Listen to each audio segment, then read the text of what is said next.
What's good, guys? I'm finally here to do a deck list video for the Amazons. Now, I'm going to try to go through this quickly, but efficiently. There's not much to explain here.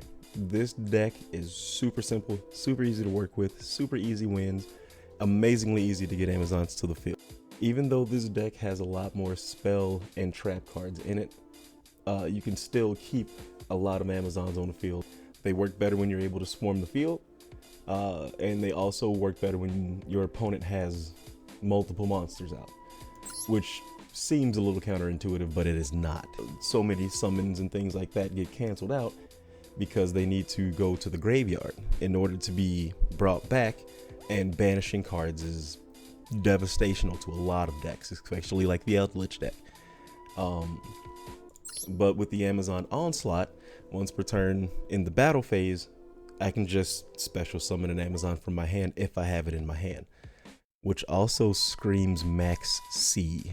I probably need to run max C in this. Once it brings an Amazon to the field, gives it 500 attack points. And for a lot of the Amazons, that doesn't seem like a lot, but we'll go over their effects and you can see why it is. But the main effect of this card is after any damage calculation, I can banish that monster that I battled, no matter if it attacks me or if I attack them. It's funny when people negate all the effects they can, and then after the damage step, the banish happens and they have nothing left. So the second card I want to talk about is the Princess. Now, the Amazon as Princess doesn't seem much, but combined with the effects of the rest of the Amazons, mainly just one, it becomes one of the most important monster cards that I have, right? Now, the first ability that the Princess has is the ability to bring any card labeled Amazoness from the deck to the hand. That's extremely helpful because of the Amazon Onslaught. I can bring that thing out, and if I have other Amazons in my hand, I put that on the field and I'm always ready to have something ready to go. But her secondary effect is just to summon any Amazon from the deck. So once I lay this down for the main phase and collect a card from the deck, I usually pull out the Queen. The Queen's effect: none of the Amazoness monsters can be destroyed by battle damage. Now, the reason that's important is that effect happens before the battle step. So once the Princess attacks, I still take whatever life points would be the difference if there are life point differences. But the Queen is out, so it doesn't die. It's literally just to get that summon. Now, any other Amazon I put out while the Queen is there can't go anywhere. And if I was able to get the Onslaught out, the next time you attack me, I can pull an Amazon from hand. It gains 500 attack points, and whatever you attack me with gets banished, and my monster doesn't die. Pretty nice. So far, that Princess Queen Onslaught combo is enough to keep you on the field. You want to keep the Queen in defense, so that way she takes nothing, because people will always try to hit that thing. You just want to protect it from effects, the Amazon Village. So the field card for the Amazons, once an Amazon is destroyed, it allows me to bring another one from a deck and special summon it, right? But while it's on the field, all the Amazons only gain 200 attack points, but it still gives me a little bit of a boost. At this point, I can summon the Amazons from the deck or from my hand.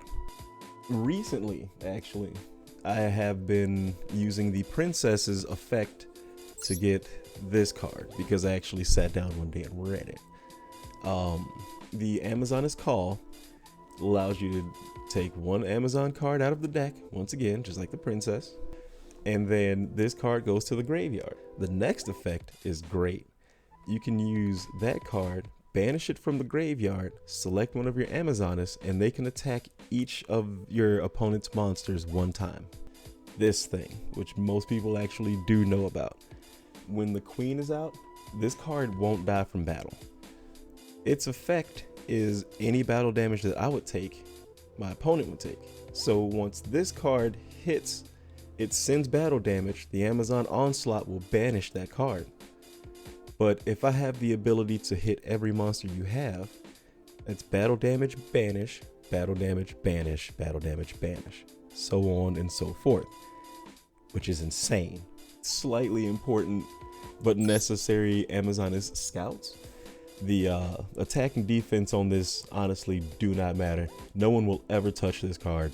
During either of my or the opponent's turn, I tribute this card to the graveyard, and my Amazoness monsters aren't affected by cards.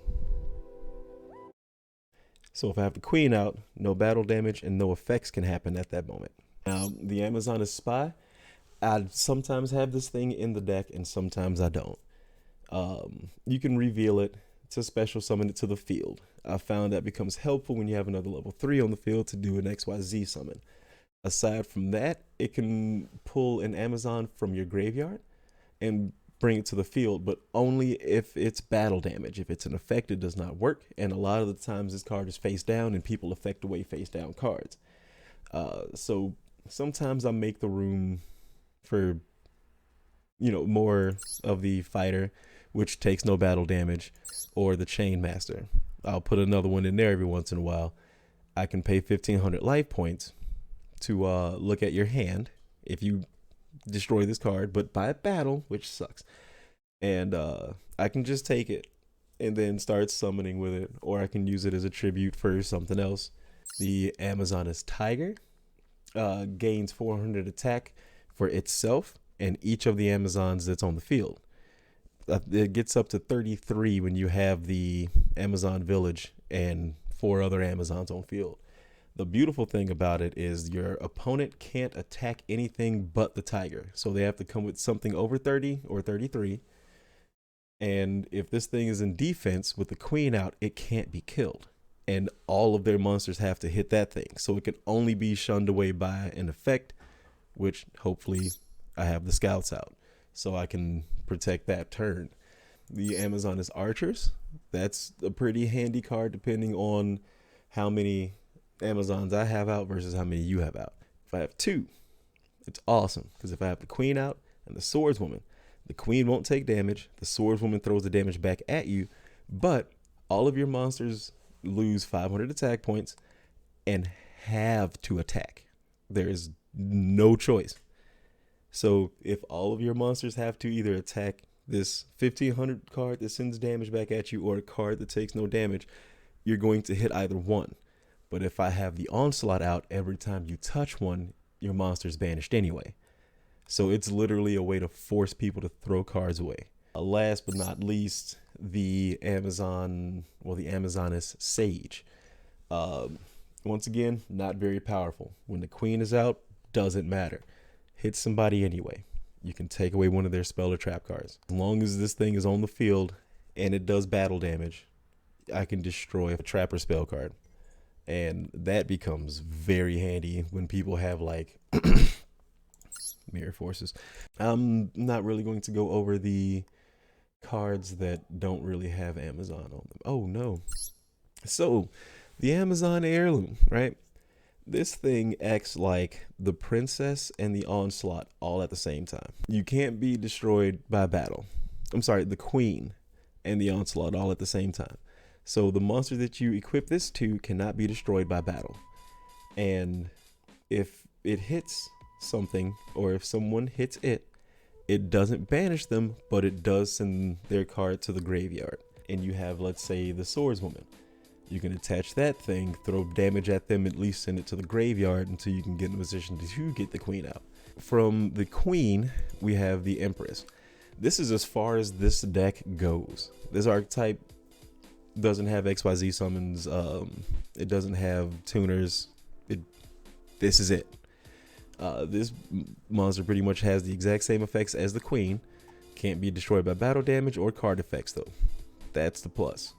So once I get this thing out, it still has all the queen functions, and if the princess is out, I can still summon, and since that's in my extra monster zone, I can now have 6 Amazons on the field. 7 if you include my Liger, and if I can use the extra monster zone. I've actually never had to go that far. This thing does piercing damage on anything that's in defense mode. And if it is destroyed by battle, it goes to the graveyard, and instantly the queen that you used to summon this thing comes back to the field in defense position and once again can't be hit. And at that point, if Onslaught's out, you've just banished the monster and gave me my queen back. The Liger does the same thing as the Tiger, but it gains 500 attack for each. No, I'm sorry. It gains 500 attack during the turn of the battle that's happening, so it can hit 3,000. It can hit 32 if the Amazon village is on the field. This is the only card your opponent can attack again. And if you attack it, it goes into defense mode, which if the queen or the empress is out, it's not going anywhere. But yeah, that's pretty much it for this thing.